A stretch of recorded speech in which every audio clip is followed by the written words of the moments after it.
Olá a todas e todos, o meu nome é Eduardo Guimarães, sou estudante no programa doutoral aqui na Faculdade de Desporto da Universidade do Porto e agradeço desde já o convite para participar neste simpósio de caracterização e avaliação do talento juvenil do basquetebol.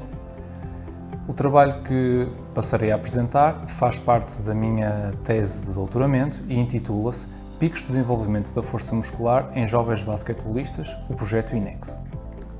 Ora, de há uns anos a esta parte, paira no ar a ideia de que ao longo do processo de formação dos jovens atletas há períodos em que a sua resposta ao treino e à competição é mais elevada. Também designados de janelas de oportunidade, estes momentos parecem maximizar a expressão do desempenho motor. Ao mesmo tempo, acredita-se que a não aplicação da carga adequada durante estes momentos de maior sensibilidade ao treino poderá limitar o potencial atlético. Este assunto ganhou particular destaque, sobretudo quando Bally e Hamilton apresentaram o LUTAD. Apesar de ser mais conhecido por dividir a carreira dos jovens atletas em diferentes fases de desenvolvimento, este modelo também propõe momentos ideais para otimizar distintas aptidões e capacidades.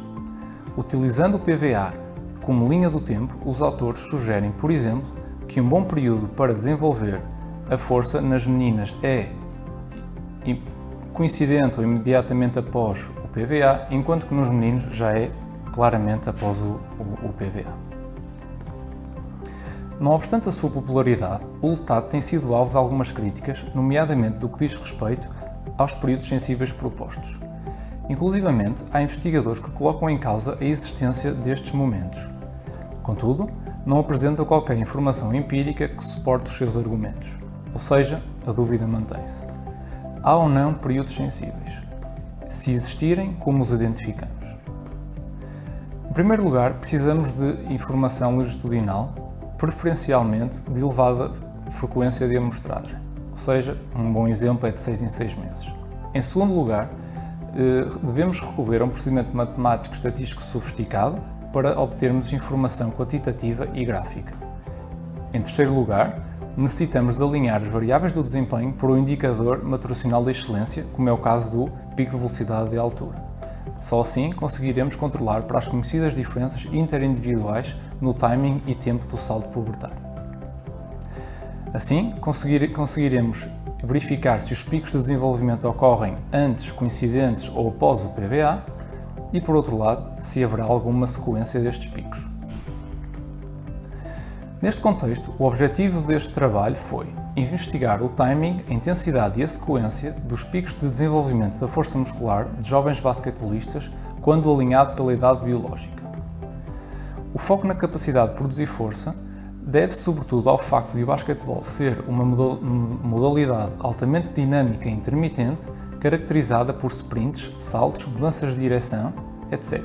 Tudo ações que requerem dos atletas elevados níveis de força. Relativamente à amostra deste estudo, ela é proveniente do projeto INEX.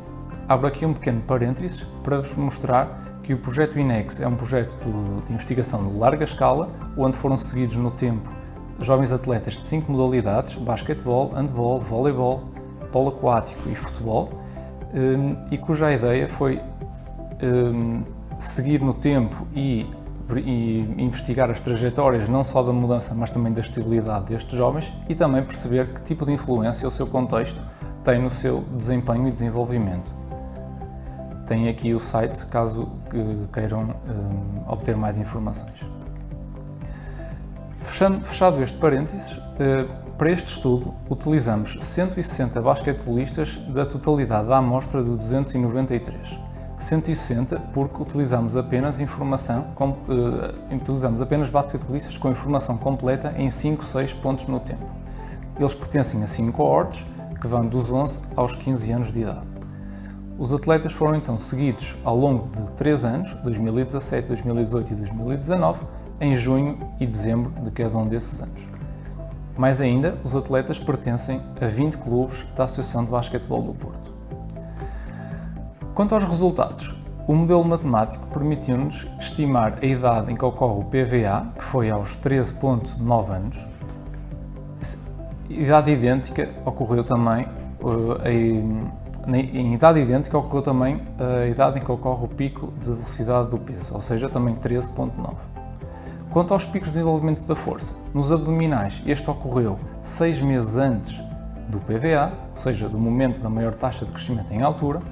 No caso do handgrip foi coincidente com o PVA e, similarmente, no caso do lançamento da bola medicinal, também foi coincidente com o pico de velocidade da altura. Quanto aos testes de impulsão vertical, no squat jump este pico ocorreu 6 meses após o pico de velocidade da altura e no contra-movement ocorreu coincidente com este PVA. Relativamente à sequência, verificamos então que a força abdominal ocorreu 6 meses antes do pico de velocidade da altura, força estática, força superior e força inferior, nomeadamente contra-movement, coincidente com este momento, e o squat jump, um outro indicador de força inferior, 6 meses após. Quanto às conclusões, picos de desenvolvimento da força muscular foram então coincidentes com o PVA e com o PVP ou ocorreram 6 meses antes ou após, ou seja, ao longo deste ano é quando ocorrem estes picos de desenvolvimento da força. Os jovens atletas alcançam picos de desenvolvimento da força muscular relativamente mais cedo do que os seus pares não atletas, e isto é uma conclusão que deriva de algum contraste dos nossos resultados com populações de jovens não atletas. E por último, o treino e a competição regular parecem potenciar o desenvolvimento dos níveis de força muscular, ou seja, a intensidade dos picos foi mais elevada em jovens basquetebolistas. Por último, não podia deixar de agradecer publicamente ao IPDJ e ao COP o financiamento, também à FCT porque me permite dedicar-me exclusivamente a este trabalho, e ainda à Associação de Basquetebol do Porto, nomeadamente ao Presidente Vítor Carneiro e ao Diretor Técnico Regional Paulo Neta, por todo o suporte e apoio e, no fundo, por terem caminhado sempre ao nosso lado em estreita colaboração.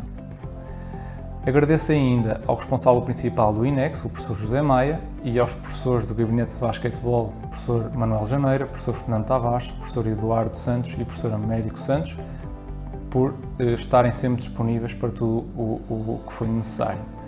Não podia também de agradecer ainda à equipa de voluntários, porque sem eles este trabalho nunca teria visto a luz do dia. Muito obrigado pela atenção, aqui está o meu e-mail caso pretendam colocar algumas questões. Obrigado.